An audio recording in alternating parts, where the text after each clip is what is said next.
अस्सलाम वालेकुम students. Previous lecture में हम बात कर रहे थे biology and the service of Mankind. इसका हमने फर्स्ट जो टॉपिक था वो डिस्कस किया था फूड प्रोडक्शन। ओके, तो नेक्स्ट इज़ डिज़ीज़ कंट्रोल, कि किस तरह हम बायोलॉजी की हेल्प से डिज़ीज़ को कंट्रोल कर सकते हैं और जो है वो डिफरेंट तरीक़ों से हम डिज़ीज़ को कंट्रोल करके अच्छी जो सेहत है उसको अपना सकते हैं। अब डिज़ीज़ कंट्रोल में सबसे पहले हम बात कर रहे हैं कि अगर फॉर एग्ज़ाम्पल हमें किसी भी टाइप की डिज़ीज़ है, कोई भी डिज़ीज़ है, तो उसके लिए सबसे पहले हमें क्या करना होगा, प्रिवेंटिव मेजर्स, ठीक है, डिज़ीज़ से बचने के लिए। ओके, और vaccination and immunization, other is drug treatment. अगर कोई डिज़ीज़ है तो अगर उसके बारे में हम प्रिवेंटिव मेजर्स कर लें। प्रिवेंटिव मेजर्स का मतलब क्या होता है कि हमें पता होना चाहिए ये जो डिज़ीज़ है वो किस वजह से हो रही है या इसका कॉजिव एजेंट क्या है।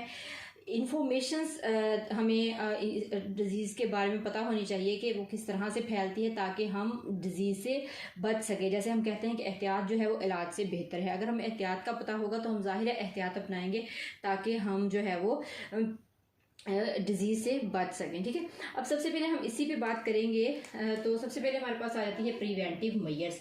अब प्रिवेंटिव मेजर्स में क्या देखना है, मैंने अभी आपको बताया कि हमें डिज़ीज़ के बारे में इंफॉर्मेशन होनी चाहिए कि डिज़ीज़ कैसे जो है वो हो रही है और किस वजह से हो रही है, कौन सा पैथोजन है जो डिजीज़ कॉज करता है। अब यहाँ पे मैंने एड्स और हेपाटाइटिस की एग्जांपल यहाँ पे लिखी हुई है। ठीक है, अब जो एड्स है आप सबको पता है स्टूडेंट्स कि ये HIV वायरस की वजह से होता है। ठीक है, कैसे होता है ये HIV। अब हमें पता चल गया कि इसका कॉजिव एजेंट कौन सा है, HIV जो वायरस है वो इसका कॉजिव एजेंट है। अब ये ऐसी डिज़ीज़ है जिसका अभी तक जो है वो ट्रीटमेंट मुकम्मल तौर पे नहीं हुआ, लेकिन इसका ट्रीटमेंट चल रहा है। तो इस वजह से जितना हो सके एड्स से हमें बचना चाहिए। अब इसकी जो प्रिवेंटिव मेजर्स हैं, प्रिवेंशंस हैं, वो क्या हो सकती हैं कि हमें पता होना चाहिए फैलता कैसे। ठीक है, HIV तो इसका कॉजिव एजेंट है ह्यूमन इम्यूनो डेफिशिएंसी सिंड्रोम। ठीक है, तो ये इसका वायरस है। ठीक है, तो ये एड्स होता क्या है, जो है वो हमारे पास ये जो है एक्वायर्ड अमीनो डेफिशिएंसी सिंड्रोम है। यानी कि ये बॉडी के अंदर जो इम्यूनिटी है उसको मुकम्मल तौर पे ख़त्म कर देता है। ठीक है, तो अगर मुकम्मल इम्यूनिटी ख़त्म हो गई, कोई मेडिसिन इस पर असरअंदाज नहीं होगी और इसका इलाज नहीं हो सकता। ठीक है, तो इसको जो फैलाने वाला एजेंट मैंने आपको बताया HIV। अब क्योर क्या है, इससे कैसे बचा जा सकता है, तो जितना मुमकिन हो सके हमें इस डिज़ीज़ से बचना है। ठीक है, तो इससे हम लड़ नहीं सकते, हम इससे बच सकते हैं, तो जितना मुमकिन हो सके बचना है। अभी फैलती कैसे है ताकि हमें पता होगा कि किस तरह से आती है, फिर ही हम इससे बचेंगे। तो ये फ्री सेक्सुअल जो कांटेक्ट है उससे फैलती है ये। ठीक है, सेक्सुअल कांटेक्ट, कंटेमिनेटेड सिरिंज,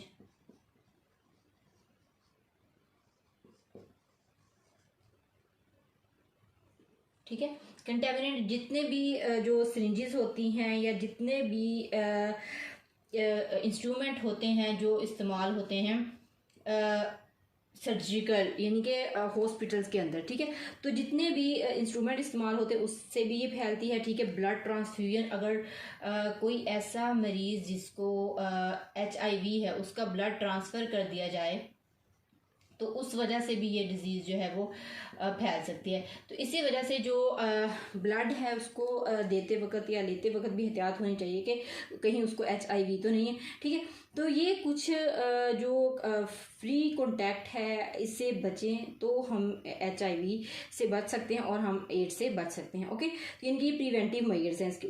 उसके बाद है हेपाटाइटिस। अब हेपाटाइटिस जो है ये H वायरस से फैलता है, ये भी वायरल डिजीज़ है जो H वायरस से फैलती है। अब इसमें सेक्सुअल कांटेक्ट नहीं है, लेकिन ये भी कंटेमिनेटेड सिरिंज से, ब्लड ट्रांसफ्यूजन से। ठीक है, तो अगर जितना मुमकिन हो सके आप इस प्लेस से या इस पर्सन से आप दूर रहें जिसको हेपाटाइटिस है या फिर एड्स है, और उसकी इस्तेमाल की हुई आप ब्लेड्स यूज़ ना करें, कंटेमिनेटेड सिरिंज को यूज़ ना करें, blood transfusion without any test आप उसको जो है ट्रांसफ़र ना करवाएं। तो इस अगर आप इतनी सी प्रिकॉशंस कर लेते हैं तो आप इस बीमारियों से बच सकते हैं। ओके, उसके बाद आ जाता है अगर फॉर एग्जांपल आपको कोई बीमारी या कोई डिजीज़ आपको हो गई है तो उसको हम किस तरह से जो है वो क्योर कर सकते हैं। ओके, इसमें है हमारे पास वैक्सीनेशन एंड इम्यूनाइजेशन। अब यहाँ पे ये दो टर्म्स हैं, वैक्सीनेशन एंड इम्यूनाइजेशन। अब वैक्सीनेशन को समझने से पहले हमें पता होना चाहिए what is vaccine. Actually vaccine क्या चीज़ है जिसके बारे में हम बात कर रहे हैं। तो स्टूडेंट्स, वैक्सीन होता है वीक और डेड माइक्रोब्स। ठीक है, क्या होते हैं ये? वीक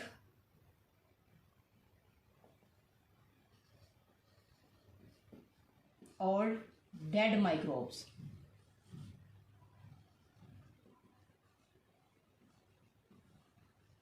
ठीक है, वीक और dead microbes which are used to immune body against a particular disease.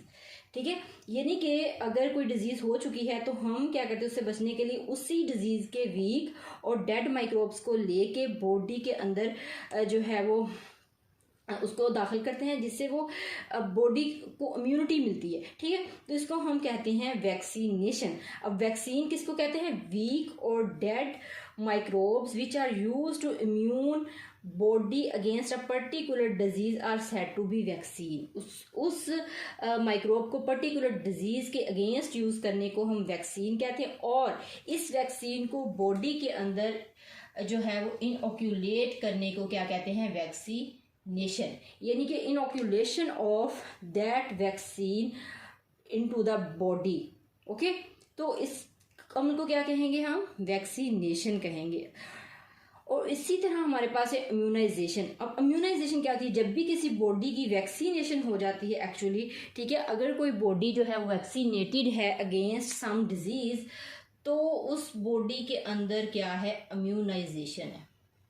ठीक है, जैसे ही कोई बॉडी या कोई पर्सन वैक्सीनेट होगा तो बॉडी के अंदर क्या आ जाएगी? इम्यूनिटी आ जाएगी, उसकी इम्यूनिटी बूस्ट कर जाएगी ताकि वो बीमारी के खिलाफ कुव्वत मुदाफ़त को बढ़ा सके और उस डिजीज़ से बच सके। ठीक है, तो यहाँ पे ये 2-3 टर्म्स जो है वो आपको जानना ज़रूरी है। वैक्सीनेशन क्या कॉज करती है? बॉडी के अंदर इम्यूनाइजेशन करती है, ताकि हमारा जो इम्यूनिटी का सिस्टम है उसको मज़ीद जो है वो बेहतर किया जा सके और डिजीज़ से बचा जा सके। ठीक है, उसके बाद नेक्स्ट हम बात करते हैं डिजीज़ कंट्रोल बाय वैक्सीनेशन। अब कौन कौन सी डिजीज़ हैं जिनको वैक्सीनेशन से कंट्रोल किया जा चुका है?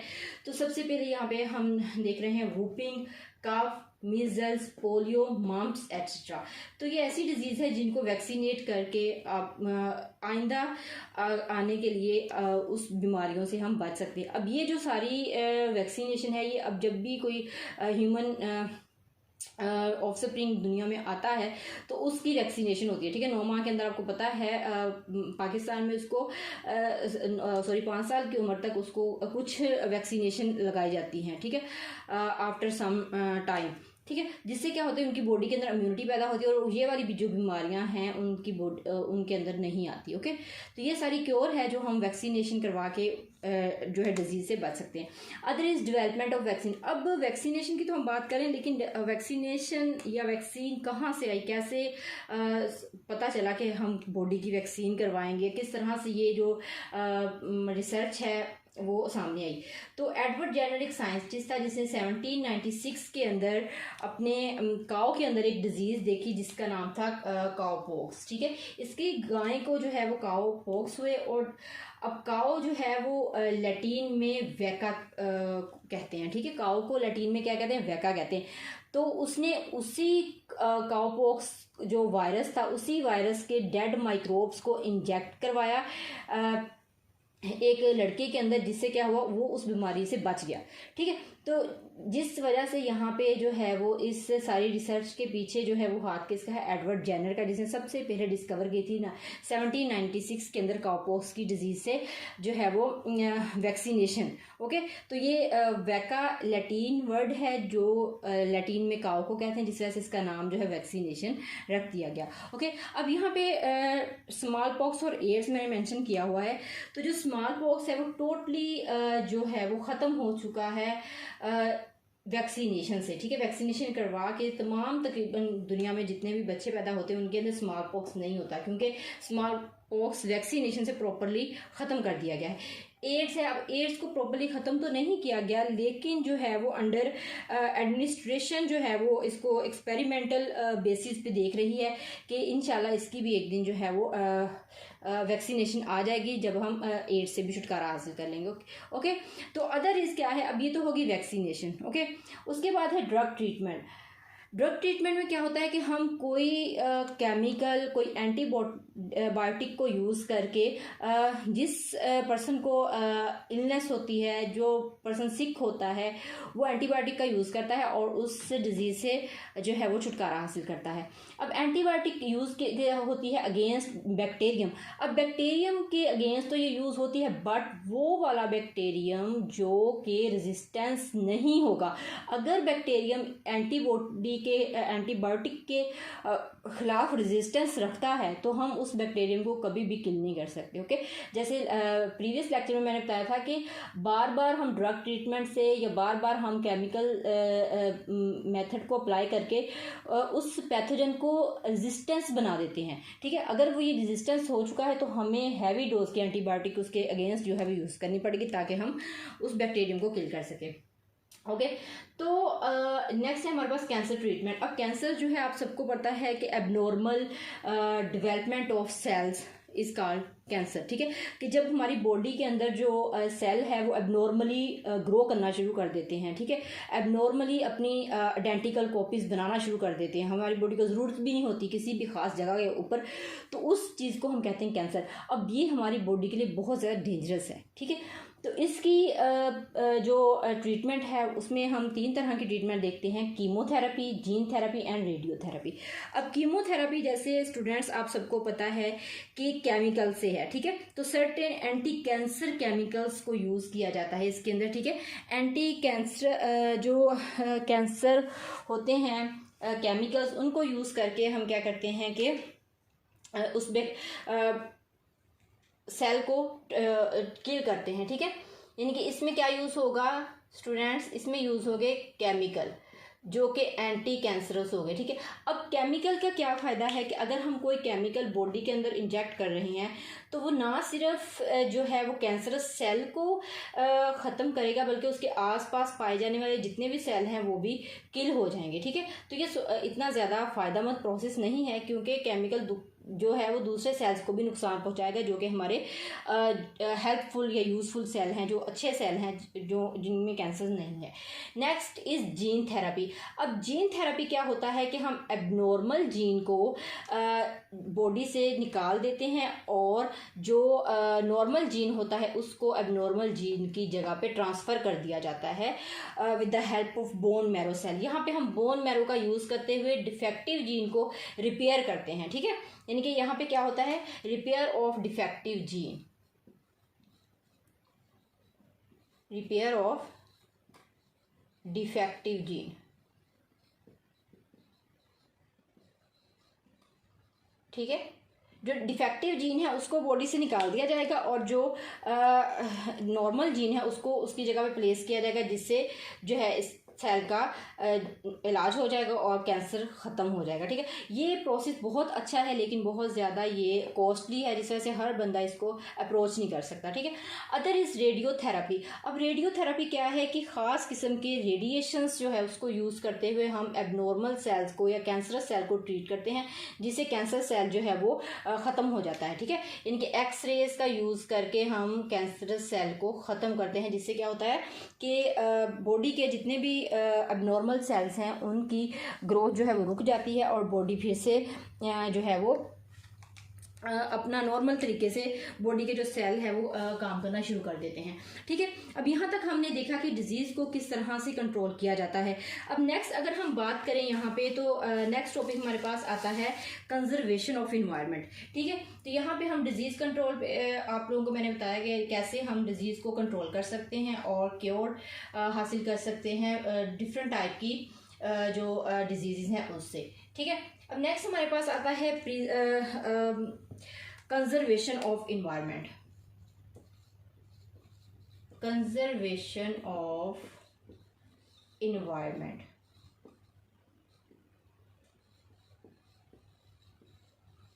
अब यहाँ पे हम ये देखेंगे कि जो बायोलॉजी है वो किस तरह से इन्वायरमेंट को कंजर्व करती है, किस तरह से इन्वायरमेंट को डिफरेंट किस्म के डेंजर्स से बचाती है। ओके, अब यहाँ पे देखें कि इन्वायरमेंट हमारा जो है वो बहुत ज़्यादा उसके अंदर पोल्यूशन काज हो चुकी है। ठीक है, इन्वायरमेंटल पोल्यूशन बहुत ज़्यादा आ गया। अब आया किससे है? इंडस्ट्रियलाइजेशन। ठीक है, इंडस्ट्रियलाइजेशन। अब इंडस्ट्रियलाइजेशन इतनी ज़्यादा हो चुकी है कि जितना भी हैवी मेटल्स होता है, जितना भी टॉक्सिक मटेरियल होता है इंडस्ट्री से, उसका जितना भी वेस्ट होता है वो सारा का सारा हमारे इन्वायरमेंट के अंदर आ रहा है, जिसकी वजह से इन्वायरमेंट पोल्यूट हो रहा है। ठीक है, अब इंडस्ट्री क्या करती है? अपने वेस्टेज जो है उसको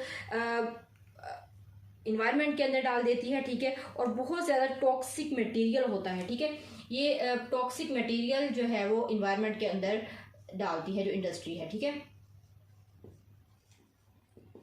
जिसके अंदर क्या हो सकता है? हैवी मेटल्स हो सकते हैं। ठीक है, अब ये जो हैवी मेटल्स है ये बहुत ज़्यादा हार्मफुल है इन्वायरमेंट के लिए। ठीक है, तो इंडस्ट्रीज़, अगर हम प्रॉपर तरीके से इंडस्ट्रीज़ के अंदर प्रॉपर वेस्टेज का सिस्टम यूज़ करें, प्रॉपर जो है इन्वायरमेंट फ्रेंडली इंस्ट्रूमेंट को यूज़ करें, ताकि हमारा इन्वायरमेंट जो है वो ज़्यादा से ज़्यादा साफ़ और क्लीन हो सके और हम इतने ज़्यादा पोल्यूशन से बच सकें। ठीक है, अब इन्वायरमेंटल पोल्यूशन एक्चुअली आप सबको पता है बहुत ज़्यादा अलार्मिंग लेवल तक पहुँच गया है। ठीक है, इन्वायरमेंटल पोल्यूशन की अगर हम बात करें,